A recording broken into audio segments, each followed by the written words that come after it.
Bus ಹೋಗ್ತಾ ಇದ್ದಾರೆ. One way 3 hours. ಮುಂಚೆ ನಾನು ಐಸ್ನಲ್ಲಿ ಹೋದ್ರೆ ಆಲ್ಮೋಸ್ಟ್ 1.5 hour ಬೇಕು. 1.5 hour. ಬಸ್ಸಲ್ಲಿ ಹೋದ್ರೆ 1.5 hour. ಎಷ್ಟೊತ್ತಾಗೋದು? 2.5 hour ಆಗೋದು. ಎಷ್ಟು ಟೈಮ್ ಆಗೋದು? Almost 1.5 hours. Now we're going 35 minutes. ನಮಸ್ಕಾರ. ಸುಮಾರು 1 ತಿಂಗಳ ಹಿಂದೆ ಇದೇ ಮೆಟ್ರೋ ಸ್ಟೇಷನ್ ಹೊರಗಡೆ ನಿಂತು ಇದೇ ಜಾಗದಲ್ಲಿ ಯೆಲ್ಲೋ ಲೈನ್ ಅನ್ನ ಆಗಸ್ಟ್ 15 ಓಪನ್ ಮಾಡಿಸಲೇಬೇಕು ಅನ್ನುವಂತ ಸಂಕಲ್ಪ ಮಾಡಿದ್ವಿ. ನಿನ್ನೆ ಮಾನ್ಯ ಪ್ರಧಾನಮಂತ್ರಿಗಳು ಬಂದ್ರು, ಯೆಲ್ಲೋ ಲೈನ್ ಓಪನ್ ಮಾಡಿದ್ದಾರೆ. ನಾನು ಬೆಳಗ್ಗೆ ಈ ಲೈನ್ ಅಲ್ಲಿ ಬೊಮ್ಮಸಂದ್ರ ತನಕ ಹೋಗಿ ವಾಪಸ್ ಬಂದೆ. ಸಾವಿರಾರು ಜನ ಇದರಲ್ಲಿ ಆಗ್ಲೇ ಟ್ರಾವೆಲ್ ಮಾಡ್ತಾ ಇದ್ದಾರೆ. ಜನ ಬಹಳ ಖುಷಿಲಿದೆ.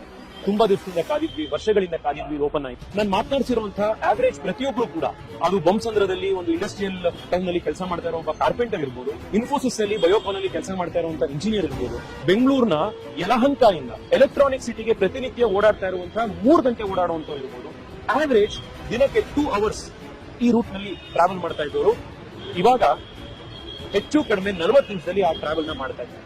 1 ಗಂಟೆ 1.5 ಗಂಟೆ ಅವರಿಗೆ ಟೈಮ್ ಸೇವ್ ಆಗಿದೆ.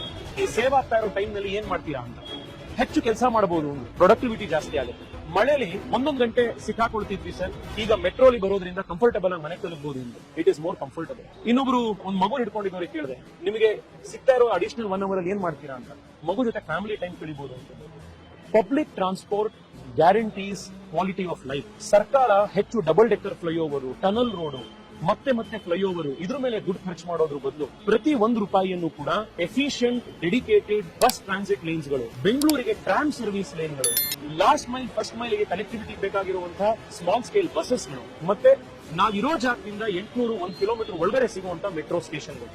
ಇದನ್ನ ನಾವೆಲ್ಲರೂ ಸೇರಿ ಮಾಡಬೇಕಾಗಿದೆ. ಇನ್ನು ರಾಜ್ಯ ಕೇಂದ್ರ ಅಂತ ಹೇಳಿ ಹೊಡೆದಾಡದಲ್ಲಿ ಮೆಟ್ರೋ ಎಷ್ಟು ಇಫೆಕ್ಟಿವ್ ಆಗಿ ಎಷ್ಟು ಬೇಗ ಕಂಪ್ಲೀಟ್ ಆಗುತ್ತೆ ಅನ್ನೋದ್ರ ಕಡೆಗೆ ನಾವೆಲ್ಲರೂ ಸೇರಿ ಕೆಲಸ ಮಾಡಬೇಕಾಗಿದೆ. The cost escalations because of metro delays ಅದು ಆಲ್ಮೋಸ್ಟ್ 100%. 2004ರಲ್ಲಿ phase 1 it was around 6,000 crore. ಅದು ಕಂಪ್ಲೀಟ್ ಆಗುವಷ್ಟೊತ್ತಿಗೆ 14,000 ಕೋಟಿ ಆಗಿದೆ. ಫೇಸ್ 2 2014 ನಲ್ಲಿ ಇನಿಷಿಯಲ್ ಕಾಸ್ಟ್ 20,000 crores ಕಂಪ್ಲೀಟ್ ಆಗುವಷ್ಟೊತ್ತಿಗೆ 40,000 ಕೋಟಿ ಆಗಿದೆ. ಇದು ಯಾರು ದುಡ್ಡು? These are questions that we must ask.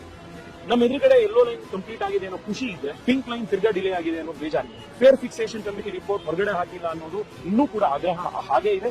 Fair ಅನ್ನು ಕಡಿಮೆ ಮಾಡಿಸಬೇಕು, ಮೋರ್ ಅಫೋರ್ಡಬಲ್ ಆಗಿ ಮೆಟ್ರೋ ಮಾಡಿಸಬೇಕು ಅನ್ನೋ ಫೈಟ್ ಕಂಟಿನ್ಯೂ ಇದೆ. ಇನ್ನು ನಮ್ಮ ಸಬರ್ಬನ್ ರೈಲು ಅದು ಮೆಟ್ರೋಗಿಂತ ಕಾಸ್ಟ್ ಎಫೆಕ್ಟಿವ್, ಆದ್ರೆ ಅದು ಡಿಲೇ ಆಗ್ತದೆ. ಅದನ್ನ ಕೂಡ ಅಡ್ರೆಸ್ ಮಾಡಬೇಕಾಗಿರುವಂತಹ ಚಾಲೆಂಜ್. ಏರ್ಪೋರ್ಟ್ಗೆ ಅದು ಡೆಡ್ ಲೈನ್ಗೆ ಕೆಲಸ ಮುಗಿಸಬೇಕು ಅನ್ನುವಂತ ಒತ್ತಡ ಹಾಕಬೇಕಾಗಿದೆ. ಫೇಸ್ 3 ನಿನ್ನೆ ಶಂಕುಸ್ಥಾಪನೆ ಆಗಿದೆ, ಬಟ್ ಆ ಕೆಲಸ ಆದಷ್ಟು ಬೇಗ ಕಂಪ್ಲೀಟ್ ಮಾಡಬೇಕಾಗಿದೆ, ಶುರು ಮಾಡಿಸಬೇಕಾಗಿದೆ. ಆ 44 ಕಿಲೋಮೀಟರ್ಸ್ ಲೂಪ್ ಕಂಪ್ಲೀಟ್ ಆದ್ರೆ ಒಂದು ಕಂಪ್ಲೀಟ್ ಮೆಟ್ರೋ ಸರ್ಕ್ಯುಲರ್ ರಿಂಗ್ ಬೆಂಗಳೂರಿಗೆ ಕಂಪ್ಲೀಟ್ ಆಗುತ್ತೆ.